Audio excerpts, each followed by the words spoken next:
നരകമോചനം നമ്മൾ റമദാൻ 1 മുതലേ ചൊല്ലി തുടങ്ങിയിരുന്നു. അശ്ഹദു അല്ലാ ഇലാഹ ഇല്ലല്ലാഹ് അസ്തഗ്ഫിറുല്ലാഹ് അസ്അലുകൽ ജന്നത വഅഊദു ബിക മിനൻ നാർ. അസ്അലുകൽ ജന്നത, നിന്നോട് ഞങ്ങൾ സ്വർഗ്ഗം തേടുന്നു. വഅഊദു ബിക മിനൻ നാർ, നരകത്തെ തൊട്ട് നിന്നോട് ഞങ്ങൾ കാവലിനെ തേടുന്നു. അല്ലാഹുവിന്റെ ഭയാനകമായ നമ്മുടെ ബുദ്ധിക്ക് ഊഹിക്കാൻ കഴിയാത്തത്രയും ശിക്ഷ കൊണ്ട് നിറക്കപ്പെട്ട ഒന്നാണ് നരകം എന്നുള്ളത്. അതിനെ ഒരു വിശ്വാസി ഭയപ്പെടേണ്ടതുണ്ട്. കാരണം നമ്മൾ ചെയ്യുന്ന സൽക്കർമ്മങ്ങളൊക്കെയും അല്ലാഹു സ്വീകരിച്ചോ ഇല്ലയോ എന്ന് നമുക്കറിയില്ല. നമ്മുടെ നന്മകളൊക്കെ സ്വീകരിക്കുന്ന തരത്തിൽ ആക്കി തരട്ടെ, ആമീൻ. അപ്പൊ ആ സൽക്കർമ്മങ്ങൾ സ്വീകരിച്ചുകൊണ്ട് അവന്റെ ആ ശിക്ഷയുടെ ഗമനമായ നരകത്തെ തൊട്ട് കാവൽ തേടൽ റമദാൻ 1 മുതലേ നമ്മൾ ചൊല്ലൽ തുടങ്ങിയിട്ടുണ്ടെങ്കിലും മഹാന്മാർ അവസാന പത്തിൽ അത് അധികരിപ്പിക്കണമെന്ന് പറഞ്ഞിട്ടുണ്ട്. അതുകൊണ്ടാണ് ഇന്നലെ മഗ്‌രിബ് മുതൽ നമ്മൾ ദിക്ർ മാറി ചൊല്ലൽ തുടങ്ങി. അല്ലാഹുമ്മ അഅ്തിനി മിനൻ നാർ വഅദ്ഖിൽനിൽ ജന്നത യാ റബ്ബൽ ആലമീൻ.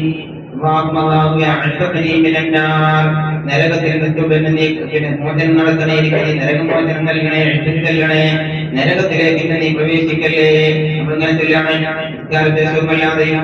നിസ്കാരശേഷം എന്നത് ഒരു ദിക്ർ പ്രത്യേകമായി ഇവിടെയും പിന്നെ പറയപ്പെട്ടിട്ടില്ല എങ്കിലും ചൊല്ലാനുള്ള ഒരു അവസരമാണ് നിസ്കാരം കഴിഞ്ഞതിന് ശേഷം. എന്നതുകൊണ്ടാണ് നമ്മൾ അത് ചൊല്ലുന്നത്. അല്ലാതെയും അധികരിപ്പിക്കേണ്ട ഒന്ന് തന്നെയാണ് ഈ ദിക്റുകൾ എന്നുള്ളത്. അല്ലാഹുമ്മ അഅ്തിനി മിനൻ നാർ, അല്ലാഹുവേ നരകത്തിൽ നിന്നും എനിക്ക് നീ മോചനം നൽകണേ. വഅദ്ഖിൽനിൽ ജന്നത യാ റബ്ബൽ ആലമീൻ, അല്ലാഹുവേ നിന്റെ അനുഗ്രഹത്തിന്റെ ഭവനമാകുന്ന സ്വർഗ്ഗത്തിൽ എന്നെ നീ പ്രവേശിപ്പിക്കണേ. വഅദ്ഖിൽനിൽ ജന്നത, സ്വർഗ്ഗത്തിൽ എന്നെ നീ പ്രവേശിപ്പിക്കണേ യാ റബ്ബൽ ആലമീൻ.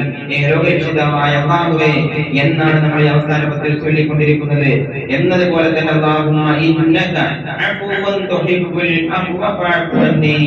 ആയിഷ റളിയല്ലാഹു അൻഹ റസൂലുള്ളാഹി സ്വല്ലല്ലാഹു അലൈഹി വസല്ലം തങ്ങളോട് ചോദിച്ചു, പ്രവാചകരെ ലൈലത്തുൽ ഖദ്ർ എന്താണെന്ന് ഞാൻ മനസ്സിലാക്കിയാൽ, എനിക്കത് മനസ്സിലായാൽ, ഞാൻ അറിഞ്ഞാൽ ഞാൻ എന്താണ് കൂടുതൽ അവിടെ ചൊല്ലേണ്ടത്, ഞാൻ എന്താണ് കൂടുതൽ ചെയ്യേണ്ടത് എന്ന് ചോദിച്ചപ്പോ അവിടുത്തെ പ്രിയ ഭക്തിയോട് നബി തങ്ങൾ പറഞ്ഞതാണ്, നീ ദിക്ർ പതിവായി കൂടുതൽ ചൊല്ലിക്കോ.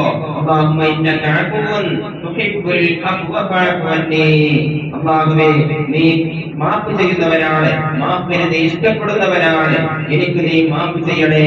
എന്റെ അടുക്കൽ തെറ്റുകൾ വന്നു പോയിട്ടുണ്ട്, എനിക്കത് നീ പുറത്തു തരണേ എന്ന് ആയിഷ ബീവിയോട് അധികരിപ്പിക്കാൻ പറഞ്ഞ ആ ദിക്റൊക്കെയാണ് നമ്മൾ ചൊല്ലുന്നത്. നമ്മൾ അതിന്റെ അർത്ഥം അറിഞ്ഞുകൊണ്ട് ആത്മാർത്ഥമായി കൊണ്ട് ഇഖ്ലാസോടുകൂടി ചൊല്ലാൻ നമുക്ക് അല്ലാഹു തൗഫീഖ് നൽകട്ടെ. ഫത്ഹുൽ മുഈൻ എന്ന ഫിഖ്ഹ് ഗ്രന്ഥത്തിൽ കാണാൻ സാധിക്കും, അവസാന 10 അനുഷ്ഠിക്കേണ്ട ശ്രദ്ധിക്കേണ്ട 3 കാര്യങ്ങൾ. വസുന്ന മഅത്തഖീദി ബിറമദാൻ, റമദാനിൽ ശക്തമായ സുന്നത്താക്കപ്പെടും. വഅശ്റുൽ അഖീർ, അതിലെ പ്രത്യേകിച്ച് അതിലെ അവസാന 10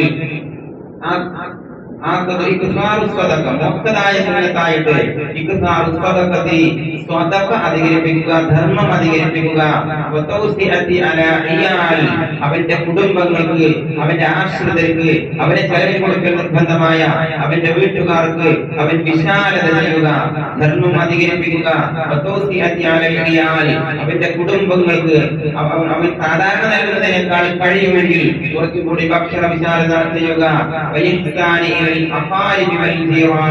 മൂന്നാമതായി കൊണ്ട് അവന്റെ കുടുംബങ്ങളിലേക്കും അടുത്ത കുടുംബക്കാർക്കും അയൽവാസികൾക്കും നന്മ ചെയ്യുക. ഇങ്ങനെ നമ്മുടെ മനസ്സൊക്കെ നന്മയിലേക്ക് പാകപ്പെടുത്തേണ്ട 10 നമ്മൾ കടന്നു പോകുന്നത്. അല്ലാഹു തആല